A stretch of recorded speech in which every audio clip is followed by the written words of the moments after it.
ในป่ากว้างอันเงียบสงบมีกระต่ายฝูงหนึ่งที่ใช้ชีวิตอยู่ด้วยความหวาดกลัวพวกมันตกใจง่ายจนมักถูกสัตว์ตัวอื่นแกล้งอยู่เสมอจนวันหนึ่งความสิ้นหวังทำให้พวกมันตัดสินใจจะจบชีวิตของตนเอง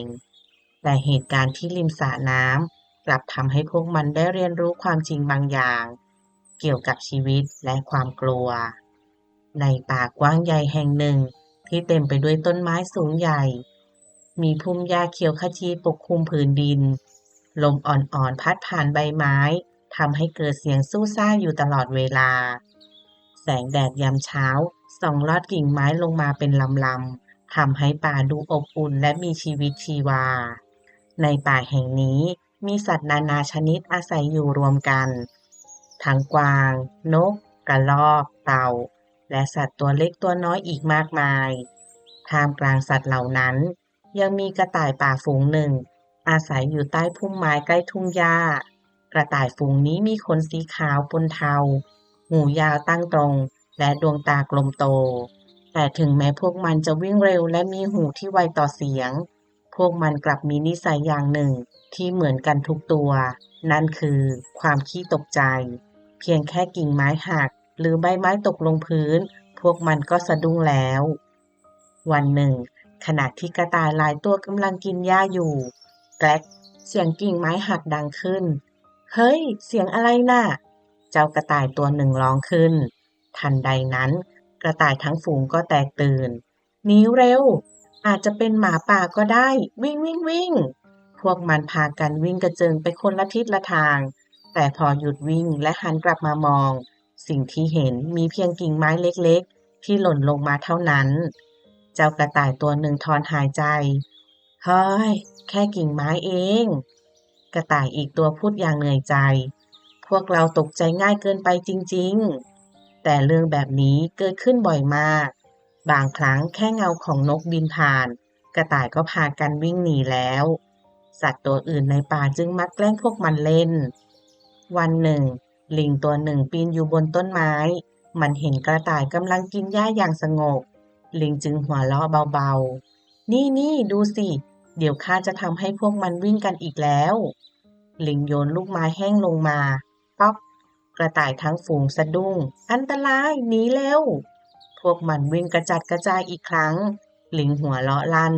ฮ่าฮ่าฮ่าขี้ตกใจจริงๆ กระต่ายหลายตัวเริ่มรู้สึกอาย คืนวันนั้นกระต่ายฝูงหนึ่งมารวมตัวกันที่ใต้ต้นไม้ใหญ่พระจันทร์ส่องแสงนวลผ่านกิ่งไม้เจ้ากระต่ายตัวหนึ่งพูดขึ้นด้วยเสียงเศร้าพวกเราใช้ชีวิตแบบนี้มานานแล้วอีกตัวหนึ่งพยักหน้าใช่แค่เสียงนิดเดียวก็กลัวกระต่ายตัวหนึ่งพูดอย่างท้อแท้สัตว์ตัวอื่นก็ชอบแกล้งเราบางครั้งข้ารู้สึกเหมือนเราอ่อนแอที่สุดในป่าเลย ทุกตัวเงียบไปครู่หนึ่ง เจ้ากระต่ายตัวหนึ่งพูดขึ้นช้าๆข้าว่าการใช้ชีวิตแบบนี้มันเหนื่อยเหลือเกิน ใช่ อีกตัวตอบ ทุกวันเราต้องอยู่อย่างหวาดกลัว แล้วกระต่ายตัวหนึ่งก็พูดประโยคที่ทำให้ทุกตัวตกใจ บางทีถ้าเราไม่ต้องมีชีวิตอยู่มันอาจจะง่ายกว่า บรรยากาศเงียบลงทันทีกระต่ายหลายตัวมองหน้ากันสุดท้ายเจ้ากระต่ายตัวหนึ่งพูดขึ้นถ้าอย่างนั้นเราไปกระโดดลงสระน้ำกันเถอะไม่มีใครพูดอะไรแต่หลายตัวพยักหน้าอย่างเศร้าๆรุ่งเช้ากระต่ายทั้งฝูงออกเดินทางพวกมันมุ่งหน้าไปยังสระน้ำใหญ่ที่อยู่กลางป่าขณะที่เดินผ่านทุ่งหญ้าลมพัดเอื่อยๆเสียงนกร้องเบาๆ แต่กระต่ายไม่มีใครมีอารมณ์ที่จะชื่นชมธรรมชาติเลย พวกมันเดินมาถึงริมสระน้ำ แสงแดดสะท้อนผิวน้ำเป็นประกาย และที่ริมสระนั้น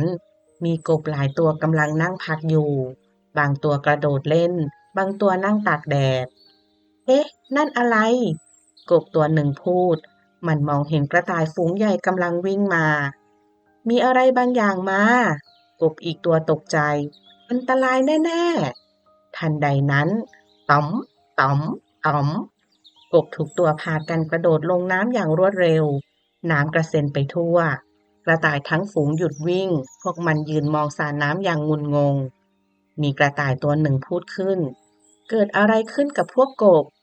กระต่ายทุกตัวมองน้ำที่กำลังเป็นละลอก แล้วก็หัวเราะเบาๆ พวกมันหนีเรา กระต่ายตัวหนึ่งพูดอย่างประหลาดใจ พวกมันกลัวเราหรือ กระต่ายบางตัวพยักหน้า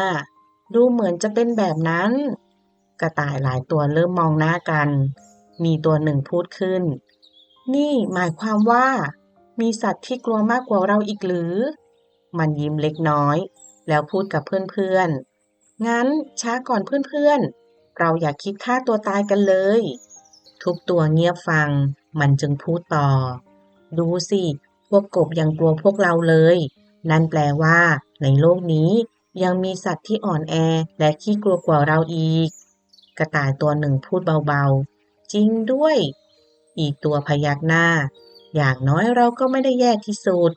บางทีเราอาจจะแค่คิดมากเกินไป กระต่ายหลายตัวเริ่มยิ้ม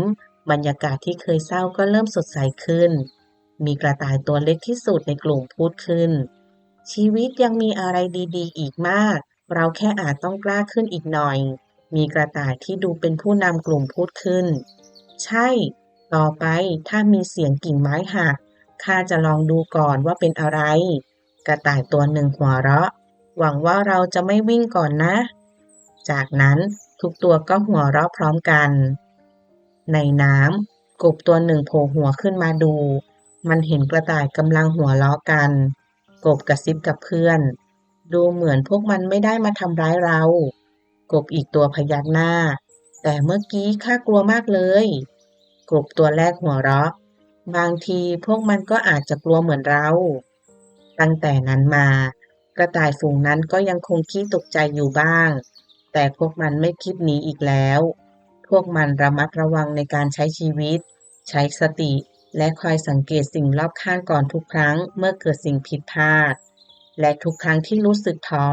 พวกมันจะนึกถึงกบที่กระโดดหนีลงสระในวันนั้น เรื่องนี้สอนให้รู้ว่า ในโลกนี้ยังมีคนที่เป็นทุกข์กว่าเราอยู่เสมอ หากใครชอบนิทานเรื่องนี้ อย่าลืมกดถูกใจ ติดตามช่อง กดกระดิ่งแจ้งเตือนเพื่อจะได้ไม่พลาดนิทานเรื่องใหม่ๆ และกดแชร์ให้เพื่อนๆด้วยนะคะ ความช่วยเหลือเล็กๆ จะเป็นพลังที่ทำให้เราสร้างสรรค์ผลงานดีๆ ต่อไปค่ะ